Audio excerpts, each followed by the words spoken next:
வரலாறு மிக இக்கட்டான சூழலில் தமிழ் சமூகத்தை விட்டிருக்கிறது. நமக்கென்று பேசுவதற்கு இந்த நிலத்தில் யாரும் இல்லை. சிந்தித்து பாருங்கள், இந்த திராவிடம்தான் நம்மை வாழ வைத்தது என்று பீற்றிக் கொள்வார்கள். முத்துவேல் கருணாநிதி தான் நம்மை எல்லாம் படிக்க வைத்தார், நமக்கு எல்லாமே கற்றுக் கொடுத்தார் என்று பீற்றிக் கொள்வார்கள். பெரியார் இல்லை என்றால் இந்த நிலத்தில் யாருமே உடை உடுத்தி இருக்க மாட்டார்கள், உடையற்ற மனிதர்களாகத்தான் அலைந்திருப்பார்கள் என்று பீற்றிக் கொள்வார்கள். ஆனால் 60 ஆண்டு காலம் இந்த திருட்டு திராவிட சித்தாந்தம் இந்த மண்ணை ஆட்சி செய்திருக்கிறது. அதற்கு முன்னால் மதிப்பிற்குரிய சொந்தங்களே, இந்திய தேசிய திருநாடு விடுதலை பெறுவதற்கு முன்பு இந்த தேசத்தில் எங்கள் மன்னர்கள் இந்த மண்ணை ஆண்டார்கள். எத்தியோப்பியாவிலும் எகிப்திலும் ஓடுகிற காட்டாற்று நதிநீரை தடுத்து நிறுத்தி அணை கட்டும் தொழில்நுட்பத்தில் தோற்ற சமகாலத்தில் தமிழ் தேசிய இனத்தின் பெருமாவீரர்கள் மன்னர்கள் எங்கள் கரிகால் பெருவளத்தான் எங்கள் பொன்னி நதிக்கு குறுக்கே ஒரு மாபெரும் அணையை, கல்லணை என்கிற பேரணையை கட்டி எத்தியோப்பியாவிலும் எகிப்திலும் அந்த மாந்தர்கள் அணை கட்ட முயற்சித்து தோற்ற சமகாலத்தில் எங்கள் மாமன்னர்கள் ஓடுகிற காட்டாற்று தன் நதிநீரை தடுத்து நிறுத்தி காவிரியில் குறுக்கே அணையை கட்டி உலகத்திற்கே வேளாண்மை என்கிற பேராண்மையை கற்றுக் கொடுத்த பேரினம் தமிழ் பேரினம். அந்த பேரினத்திற்கு கெடுவாய்ப்பாக சுதந்திர இந்தியாவிற்கு பிறகு இந்த திராவிட கட்சிகளால் பயங்கர கேடு, எந்த நன்மையும் நடக்கல இந்த நாட்டுல. கற்பனை செஞ்சு பாருங்க,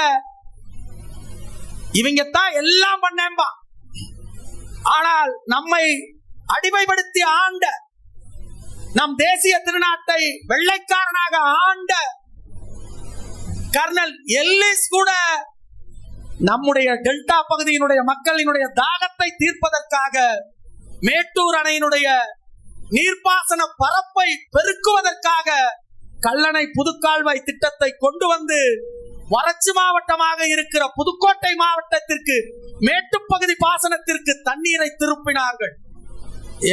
எங்களை அடிமையாக ஆட்சி செய்த கர்னல் எல்லிஸ் கூட இந்த நிலத்தில் தண்ணீர் பஞ்சம் இல்லாது தமிழ் தேசிய இனம் விவசாயத்தை போற்றி வாழ வேண்டும் என்பதற்காக உலகத்தில் முதலில் பண்படுத்தப்பட்ட ராஜராஜ சோழனால் முதலாக பண்படுத்தப்பட்ட ஒரு நிலம் நம் காலத்திலும் வெள்ளைக்காரனாக நாம் இருந்தாலும் நம் காலத்திலும் பயிர் செழித்து வளர வேண்டும் என்கிற உயர்ந்த சிந்தனையோடு அடிமைப்படுத்தி ஆண்ட வெள்ளைக்காரன் கல்லணை புதுக்கால்வாயை கட்டி உருவிக்கரம்பைக்கு மேட்டுப்பாசனத்துக்கு தண்ணீர் திருப்பினான்.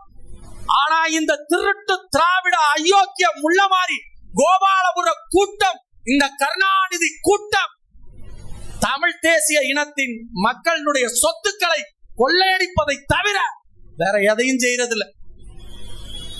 வெள்ளைக்காரனுக்கு பிறகு ஆட்சி அதிகாரத்திற்கு வந்த எங்கள் ஐயா தமிழ் பேரினத்தினுடைய பெருமைக்குரிய ஐயா காமராஜர் அவர்கள் கூட எண்ணற்ற அணைகளை கட்டி தமிழ் சமூகத்தின் மேம்பாட்டுக்காக உழைத்தார். ஆனால் இந்த பாவிகள் அணைகளை கட்டாது கருணாநிதி 3 துணைகளை கட்டி அதற்கு 34 பிள்ளைகளை பெற்று இந்த நாட்டை குட்டிச்சவராக்கியதை விட எதையும் செய்யல. இந்த கொடியவர்கள் ஆட்சி அதிகாரத்தில் இருந்தால் எப்போதும் இதே நிலைதான் ஏற்படும். இந்த ஏழை விவசாயிகளுக்கு, இந்த விவசாயிகளுடைய வாழ்வாதாரம் மேம்படணுமா? நீங்கள் மாற்றத்தை நோக்கி நகரணும். கருணாநிதி ஐயன் உங்க சின்னாய் மகனா, உங்க பெரியாய் மகனா?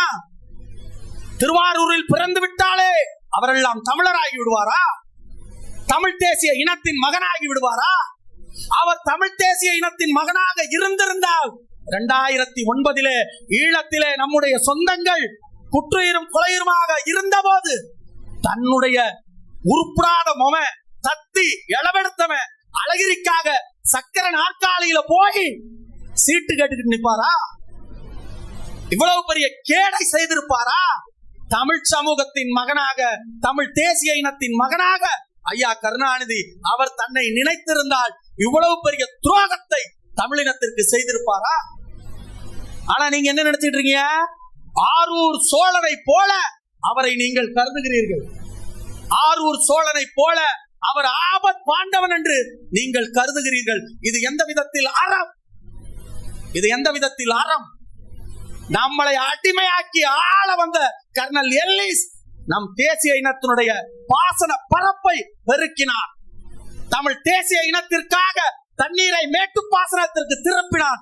ஆனால் இந்த அயோக்கியன் கருணாநிதியின் காலத்தில் தெருவெங்கும் சாராய கடைகளை திறந்து தமிழ் தேசிய இனத்தின் மக்களை, பெண்களை, விதவைகளை ஆக்கியதை தவிர இந்த அயோக்கியர்கள் இந்த தமிழ் சமூகத்திற்கு செய்த நன்மை என்ன? எல்லாம் தீங்கு, கேடு. இந்த திருட்டு பயல்கள்ட்ட நாட்டை கொடுத்து விட்டு தமிழ் சமூகம் தெருவில் நிற்கிறது. இதிலிருந்து மாறணும்னா என்ன பண்ணணும்? மாற்றத்திற்கான தலைவனாக இருக்கிற அண்ணன் சீமானை கொஞ்சம் கருணை கொண்டு பாருங்கள். எவ்வளவு பிரச்சனை, எவ்வளவு அவதூறு, எவ்வளவு அவமானம். அந்த ஒற்றை தலைவன் மீது என்னென்ன அவதூறுகளை நீங்கள் இட்டுக்கட்டி பேசினீர்கள். ஆனாலும் தனித்தே களத்தில் நிற்கிறான் அந்த வரலாற்று பெருந்தலைவன். அவனை விட்டுட்டு யார்கிட்ட நீங்க நாட்டை கொடுக்க போறீங்க? நெல் கொள்முதல் நிலையங்கள்ல ஊழல், கருணாநிதி ஆட்சியில ஊழல் நடக்கலன்னு, கருணாநிதியின் மகன் ஆட்சியில ஊழல் நடக்கலன்னாதான் நீங்க வருத்தப்படணும். ஊழலின் ஊற்றுக்கண்ணே கருணாநிதி. இந்த நாட்டில் ஊழலை காட்டாற்று வெள்ளம் போல திறந்து விட்டது கருணாநிதி, அவர் மகன் ஸ்டாலின். யோசிச்சு பாருங்க, தெருவெல்லாம் எல்லா இடத்துலயும் பெரியாருக்கு சிலை. எல்லாம் என்ன புடுங்கிட்டாங்க, என்ன புடுங்கிட்டாங்க? எதுக்கு பெரியாருக்கு தெருவெங்கும் சிலை? எதுக்கு? தன் சொத்தை பாதுகாப்பதற்காக, திராவிடர் கழகத்தின் சொத்தை பாதுகாப்பதற்காக வளர்த்த மகள் 24 வயது மகள் மணியம்மையை திருமணம் செய்ததை விட பெரியார் இந்த மண்ணிற்கு செய்த புரட்சி என்ன?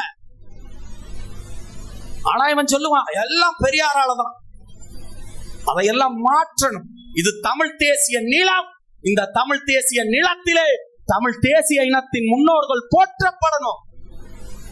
அவர்கள் போற்றப்பட்டால்தான் தமிழ் தேசிய நிலம் விடுதலை பெறும், மாண்பு பெறும். ஆனா நம்ம என்ன பண்ணிட்டு இருக்கிறோம்? வந்தவன் போனவன்ட்டு எல்லாம் ஓட்ட போட்டு நாட்டை அவர்களிடத்திலே கொடுத்து விட்டு திண்டாடிக்கிட்டு இருக்கிறோம். டிஎன்சிக்கு போய் நின்னோம்னா நம்மள மனுஷனா கூட மதிக்க மாட்டேங்கிறான். டிபிசில மனுஷனா கூட.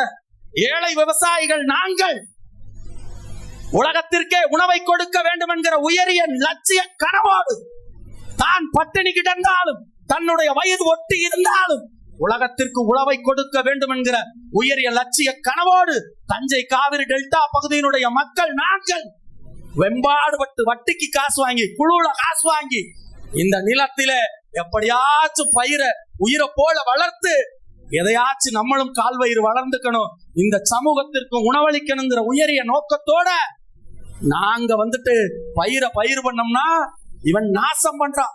பருவந்தவரிய மழை எங்களை கொல்லுது. கர்நாடகாக்காரன் எங்களை கொல்றான். கர்நாடகாக்காரன் காலத்திலே எங்களுக்கு தண்ணீர் திறந்து விடுறதில்ல. அவனுடைய அணை கேஆர்எஸும் ஹேமங்கியும் எல்லாம் நிறைஞ்ச பிறகு வடிகாலாகத்தான் தமிழர் நிலத்தை இந்திய ஒற்றுமை பேசுகிற, இந்திய இறையாண்மை பேசுகிற, திராவிடம் பேசுகிற துருட்டு கூட்ட கன்னட எனக்கு வடிகாலாத்தான் திருவாரூர் மக்கள், தஞ்சை மக்கள், நன்னில மக்கள், நாகப்பட்டினம் மக்களுக்கு வடிகாலாத்தான் தண்ணியை திறந்து விடுறான். அதுவும் பருவம் தவறிய மழை. அவன் ஒழுங்கா தண்ணி தரமாட்டான்.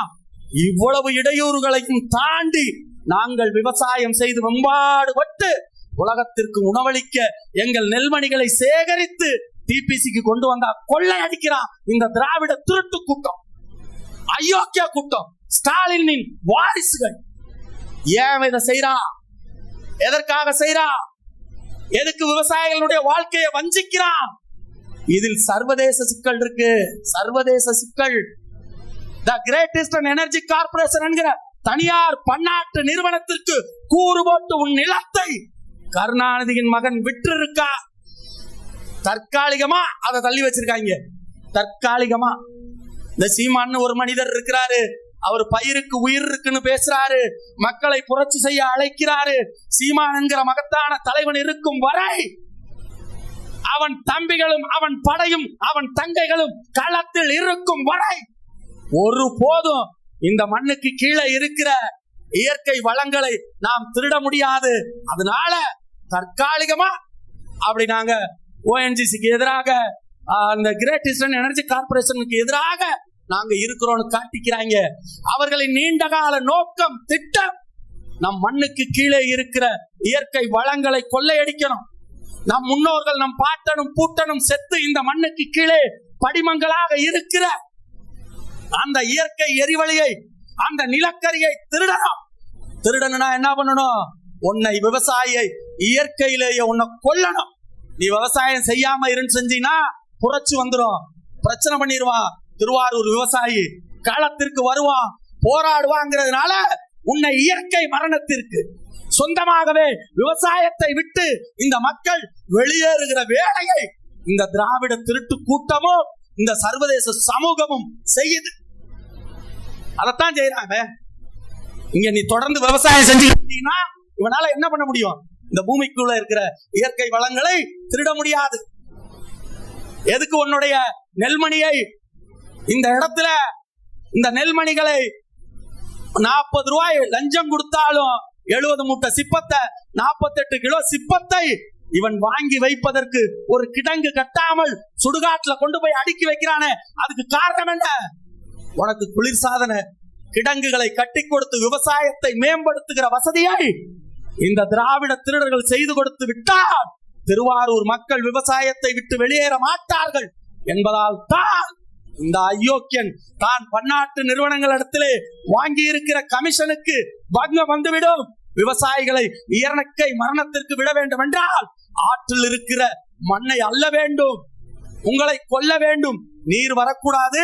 அப்படியே வந்து கொஞ்ச நெஞ்சம் விவசாயம் பண்ணாலும் நீங்கள் பாதிக்கப்பட்டு போய் தெருவுல நிக்கணும். விவசாயம் பண்ணி நெல்லை கொண்டு வந்தாலும் அங்க வாங்க மாட்டான், உன்னை முளை கட்டிய பயிராக்கி விடுவான். அந்த நெல்மணியை முளை கட்ட விட்டு பீர் கம்பெனிகளுக்கு, இந்த திமுக, அதிமுக, TR பாலு, சசிகலா நடத்துகிற பீர் கம்பெனிகளுக்கு ₹1 1 கிலோ என்கிற விதத்தில் வேறு வழியில்லாமல் உங்களை விற்க வைக்க வேண்டும் என்கிற நீண்ட கால திட்டத்தின் நோக்கம்தான். ஒழுங்கா கிடங்கு கட்ட மாட்டேங்கிறான், இந்த நெல்மணிகளை பாதுகாக்க மாட்டேங்கிறான், அந்த நிலத்திலே நல்லது செஞ்சு கொடுக்க மாட்டேங்கிறான். இவனுக்கு நோக்கம் நீங்கள் விவசாயிகள் இருந்து விட்டால் பிரச்சனை வந்துடும். அதனால என்ன பண்றான்? இந்த திருட எல்லாம் ஒண்ணு சேர்ந்துகிட்டு விவசாயிகளை இயற்கை மரணத்திற்கு விடுகிறான். இந்த திருடர்களிடமிருந்து இந்த நிலத்தை காப்பாற்ற முடியும் என்றால் அது ஒரே ஒரு தலைவன், என் உயிர் தலைவன் அண்ணன் சீமானால் மட்டும்தான் முடியும். அதை உணர்ந்து கொண்டு எதிர்வரும் தேர்தலிலே இந்த களத்திலே நிற்கிற எங்கள் தங்கைகளுக்கு, மதிப்புமிக்க எங்களுடைய தமிழ் தேசிய இனத்தின் மகளிர் பாசறையினுடைய பொறுப்பாளர்களாக நிற்கிற எங்கள் தங்கைகளுக்கு, அஸ்வினி பூபதி அவர்களுக்கு திருவாரூர் சட்டமன்ற தொகுதியின் வேட்பாளராக களத்தில் நிற்கிற எங்கள் தங்கைக்கு வெற்றி சின்னமான விவசாய சின்னத்தில் நீங்கள் வாக்களித்தால் இந்த பகுதியிலே வாழ்கிற விவசாயிகளுடைய வாழ்வு பொன்னாகும் என்று கூறிக்கொண்டு, சீர்மிகு தமிழர் நாட்டில் சீமானாட்சி மலரட்டும், சிந்தையெங்கும் தமிழர் நெஞ்சில் புரட்சி தீ பரவட்டும், பறக்கட்டும் பறக்கட்டும் புலிக்கொடி, இனியேனும் சிறக்கட்டும் தமிழ் கொடி என கூறிக்கொண்டு கொடுத்த வாய்ப்பிற்கு நன்றி பாராட்டி விடைபெறுகிறேன். நன்றி, வணக்கம். நாம் தமிழர்.